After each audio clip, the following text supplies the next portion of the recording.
এখন আমরা শুরু হয়ে গেছি যাত্রায়।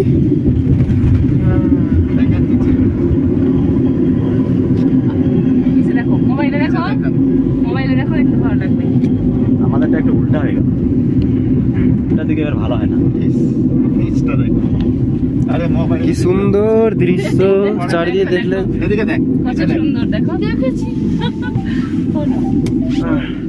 কিন্তু এটার সিটগুলো একটু আরামদায়ক করতে পারত আপনার দাদা।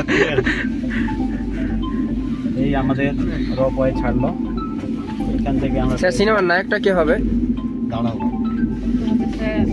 আচ্ছা, দেখতে পাচ্ছেন আমাদের স্যার হচ্ছে সিনেমার নায়ক। সিনেমার শুটিং করতে যাচ্ছি। স্যার আপনি কি রোল প্লে করবেন?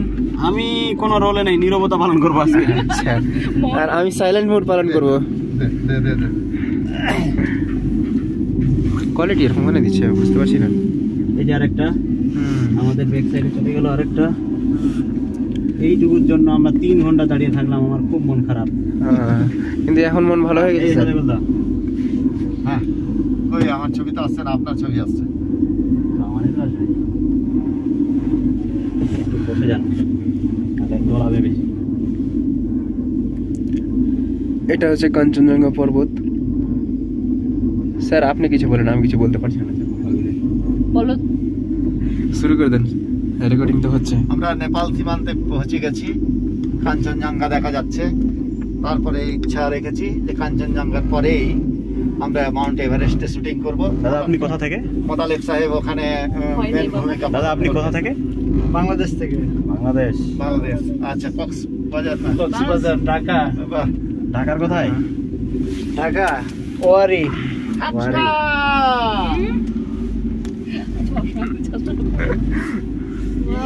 দেখবেন কত দূর থেকে। আমাদেরকে এখান থেকে ছাড়া হয়েছে, মানে কি বলেছে বলে না, যাক বলো বলো, তুমি বলার চেষ্টা করো। আমি আমার চেষ্টা করি। ওই জায়গা থেকে আমরা সাইডে আইছি, উপর থেকে। হ্যাঁ, কক্সবাজার ভাষা বলেন, কক্সবাজারের কক্সবাজার ভাষা বলতে। তাহলে একটু জমবে। আমরা এই উপর থেকে আসছি, চারিদিকে দৃশ্যটা কি সুন্দর লাগছে দেখে। এদিকে রয়েছে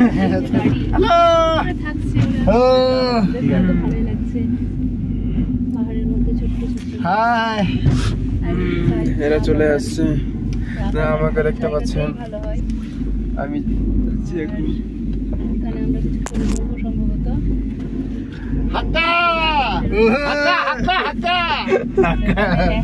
শক্তি কাপুরের ভুল ঢুকে গেছে।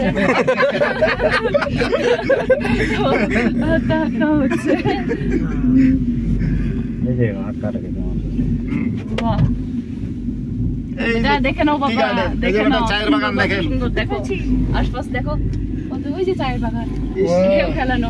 এই যে দেখেন চায়ের বাগানে জল দাঁড়াতে পারবে কি, গড়িয়ে চলে যাবে।